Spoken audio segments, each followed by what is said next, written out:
Hello everyone. First of all, I would like to thank the organizers of the Gyan Ganga program 2021 for giving us an opportunity to be with you and share the activities that are being conducted at the Advanced Analytical Chemistry Laboratory at Shethaman Science College, Patan, Gujarat. We are affiliated to Hemachandracharya North Gujarat University, Patan. Friends, I am here rather to discuss with you instrumentation technology, that is HPLC, high performance lipid chromatography. We have this instrument procured from Shimadzu. The model that we have procured is LC2080. It has the application based software which is LC Solutions. It became the member of our sophisticated laboratory a decade before under the College with Potential of Excellence grant. Friends, without wasting much of our time, we would just like to go through the practical outlook of this instrument. I will share you n number of lectures on HPLC after this talk, but as of now, let us go with the instrument. Friends, as of all we know that we generally speak HPLC instrument, but we should be very much accurate that it is not an instrument, it's a set of instruments that makes it a system. So let us call it HPLC system. Whenever we say HPLC system, it has different components or different instruments which together make it a system. So if you will look over here, you will see two counterparts. One is this computer, that is the PC, and in the second set or second part, you have these two bottles which are fundamentally called reservoir, where mobile phase is filled. You will have this first component on the top, which is a UV visible spectrophotometer, a detector, which is considered one of the second important component in the system. You have these two high pressure pumps over here, which help in maintaining the pressure, and this is the reason why we call it as high pressure liquid chromatography, along with its term high performance liquid chromatography. If you look over here, you have an injector port from where generally a sample is injected. Behind there, you will find a column over here. I'll show you this column separately. This is a column which is called the Heart of Hplc. This is the main component of the system which enables us to separate components. As we all know, whenever we use the word chromatography, we are very much clear that it is a physical method of separating two or more than two components from a matrices, that is a mixture. That same task is conducted by this column. We will go in depth of each of the components as you are here virtually with us in this ending phase of the pandemic, hopefully. So friends, let us begin with the demonstration. As per the time that is allotted to me, I have pre-recorded the data and I'll show you each component before we move onwards. Friends, the software that we are using to operate this hardware is LC Solution. So whenever you open this software, it has a facility to monitor at a time 4 different systems. And friends, you will be surprised to know that it can be an HPLC, it can be a GC. So as of now, I am just clicking on number 1. It will ask me for a ID and a password, and it will give me 2 beep sound so that I can on the system. When I on the system, I will have this screen appearing alongside. You see the center part which is over here, that is the blank space. We call it a chromatogram, where a graph will come. You have all set of parameters that are available for you to set it up, along with few parameters at the bottom which can be arranged. Before setting up the parameters and going into it, let us first understand this system. Friends, I'll go with each component of the system in the stipulated time and make you aware what fundamentally this HPLC system is.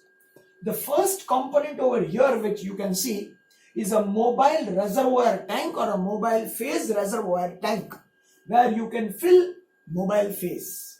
And as you all know, mobile phase, apart from its interaction with the sample, also act as a carrier to take the sample along with it right from the injector up to the waste bottle.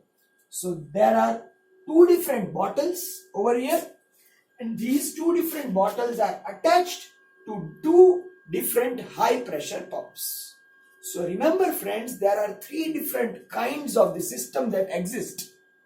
That is an isocratic system, a low gradient system, and a high gradient system. Whenever we say isocratic system, there will be only one pump and a huge number of different bottles. But now let us define this combination of different bottles, that is the solvents, reservoir tanks, and the pump. If I have more than one tank and only one pump to suck it, we will always coin it as isocratic system. But when I have different apparatus or different bottles to store different solvents and only one pump to carry them all, we call it a low pressure gradient system. But whenever we have equal number of pumps to the equal number of bottles, we will always speak it as a high pressure gradient system. And over here at Sheridan Science College Patan, we have this high pressure gradient Hplc system where we have two solvent reservoir tanks and two high pressure pumps which can go up to or which can sustain up to 300 psi pressure. So the solvent reservoir tanks, the two high pressure pumps, where from it enters into this column. Over here we have a column, and on each and every column there is always a tag given. What this tag is and how it works, I'll explain you. If you will see over here, it's a stainless steel column. Here you will find some arrows which are showing the upper direction. These arrows which are in the upper direction indicates that the flow rate of the mobile phase should be in this direction. So the inlet of the mobile phase should be from here and the outlet should be from here. On every column there are few things mentioned. As you can see it over here, you would be able to read that it is a C18 column written. It means the stationary phase that is filled inside this column is a non-polar stationary phase made up of 18 carbon chain. Apart with that, it is also mentioned over here that its length is 250 millimeter and the internal diameter is 4.6 millimeter. Now this is a used column, so I have the permission from my authorities to open it, otherwise you can't.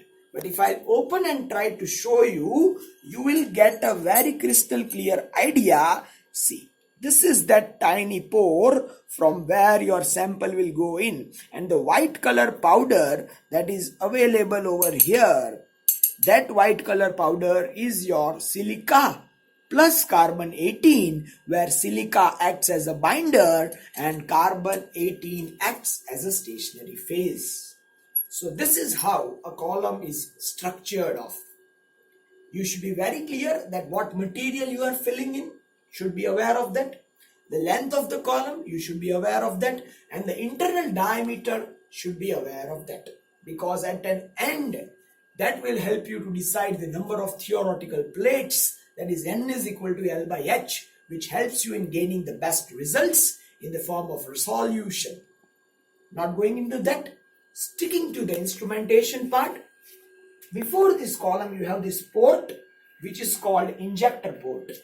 This injector port has two positions, the load position and the inject position. This load and the inject position are with respect to loading the sample and injecting the sample into the column. And this is the detector which will detect the results. So now going into the flow chart of the Shimadzu LC20AD model of gradient high pressure Hplc. First of all, you have this reservoir tank. From this reservoir tank, the mobile phase is going into the high pressure pumps. From this high pressure pump, the mobile phase enters into the injector. From this injector, it goes into the column.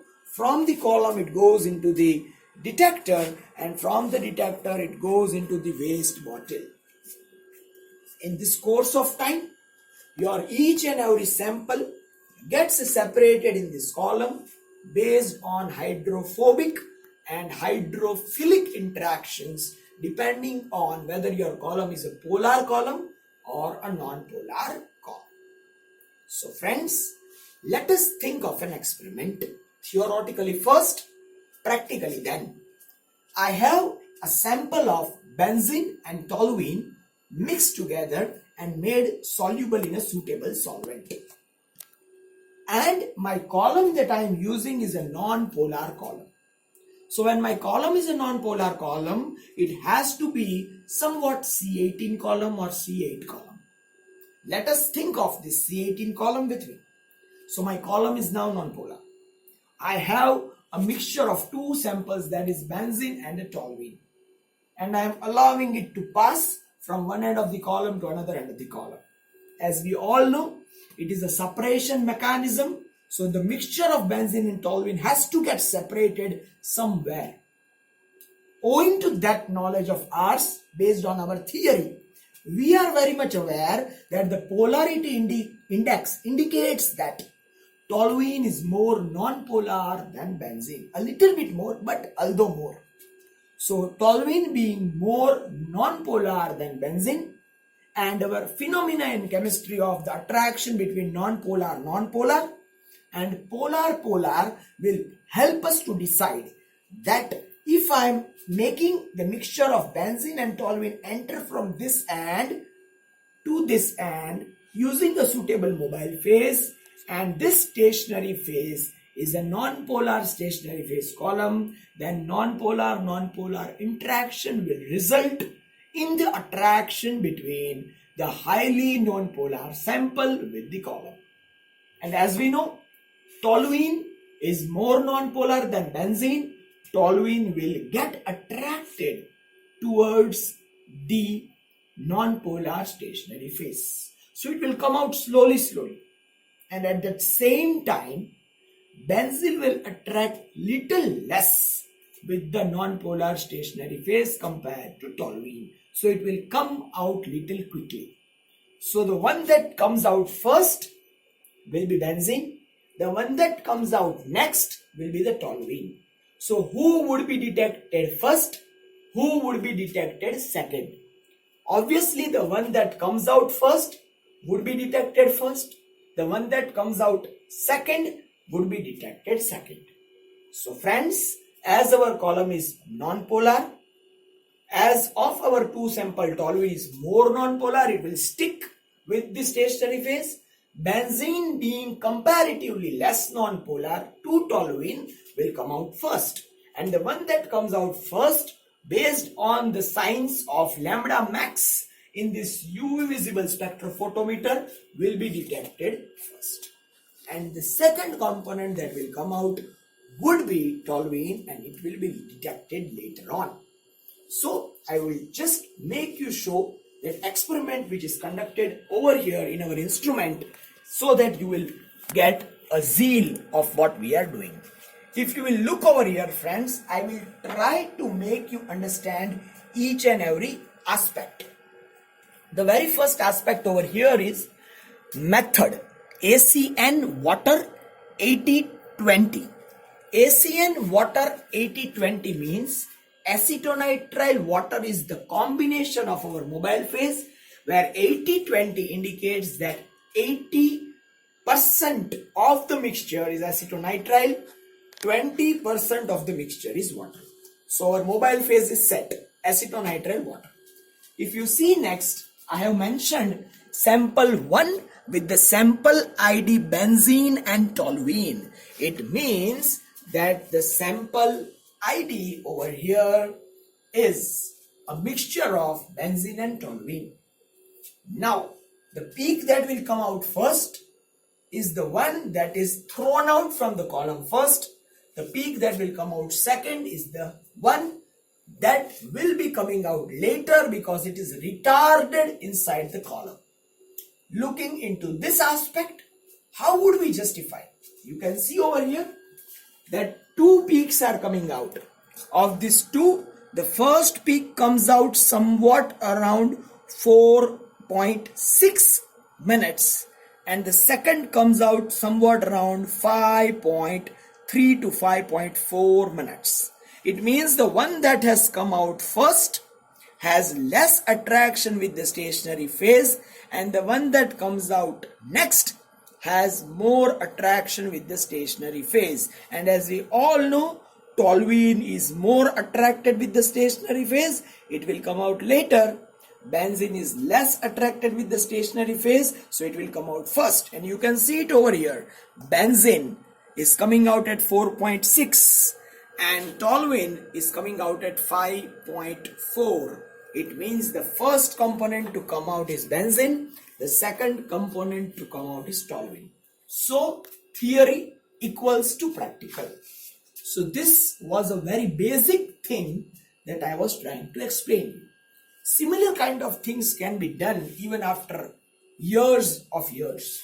For example, a company today prepares a drug, analyzes it through HPLC, gets a retention time, note it down. From the height and the area of the peak,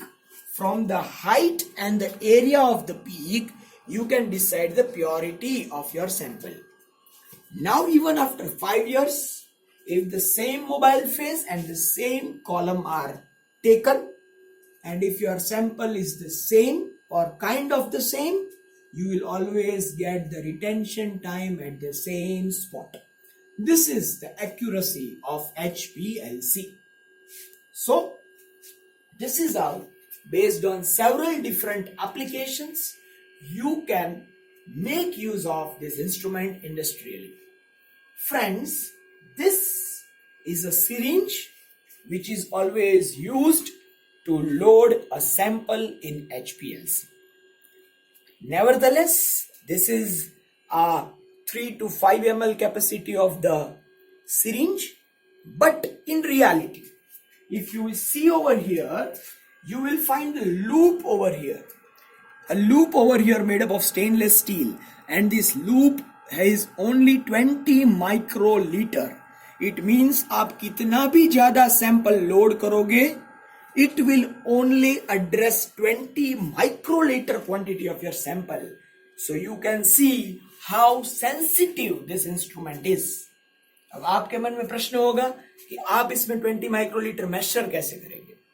sure नहीं हो पाएगा. आप चाहे जितना भी ज्यादा sample ले लो, sample लेने के बाद आप जैसे ही इस पोर के अंदर इसको डाल के सैंपल को लोड करोगे, only 20 microliter of the sample will be loaded in this loop. Rest of the sample will be thrown out from this open tubules into this beaker. मतलब कि आप ज्यादा कुछ भी अंदर सॉल्यूशन डालोगे, सैंपल डालोगे तो अंदर नहीं रहेगा. It will be thrown out from the behind vents given in this system, ताकि सिस्टम खराब ना हो. आपने एक बार सैंपल लोड कर लिया, बाद में आपको इस बटन को ऐसे लोड से इंजेक्ट पोजीशन पे करना है. जैसे ही आप इसको इंजेक्ट पोजीशन पे करोगे, आपका सैंपल मोबाइल फेस के साथ इंजेक्ट हो जाएगा और थोड़ी ही देर में आपका सैंपल एनालाइज होके आपको पीक के फॉर्म में रिजल्ट्स मिलने लगेगा. That will show you how this system works. Friends, we have analyzed more than 400 samples over here in the last span of 10 years. I was fortunate enough to work on this system when I joined this institute as a DST GRF Inspire Fellow. Nevertheless, that opportunity turned today into assistant professor for the same institute. Still we are doing the same process with this system. So this was an opportunity for me to discuss virtually how this instrument works. But the real importance of the instrument only comes when you are physically present with us, explaining or learning this system. Before we complete this virtual online practical session at this Gyan Ganga program 2021. Let us just revise whatever we have seen in a short span. The very first component that comes over here is a mobile phase reservoir tank, which is always filled with a mobile phase. From there, these tubules go into these two high pressure pumps which sucks up the mobile phase. You can see over here, these are the two reciprocating pumps which goes in and out alternatively, so the flow of the mobile phase is maintained. From this particular section that are pumps, the mobile phase enters into the injector, from injector into the column, and from column into the detector, where you get the detection of the compounds in the form of peak. So this is what the instrument is all about. If you look over here, I would like to show you few parameters. You can see over here, it is showing 1 bar or 0 bar. It means we are not in a working mode. It can go maximum up to 250 bar, minimum 0 bar. As of now, it is being operated at 0.15 ml from this pump and 0.45 ml from this pump, means in a proportionate ratio. This is a UV visible spectrophotometer working as a detector, which can work simultaneously at two different lambda max, but as of now we are making it work at 254 nanometer lambda max, and this D2 indicates the deuterium lamp that is used over here. So this component is a UV visible detector. While opening these two screws or jack, you will get access to the deuterium lamp. These are the two high pressure pump components where you can adjust the pressure of this system if required.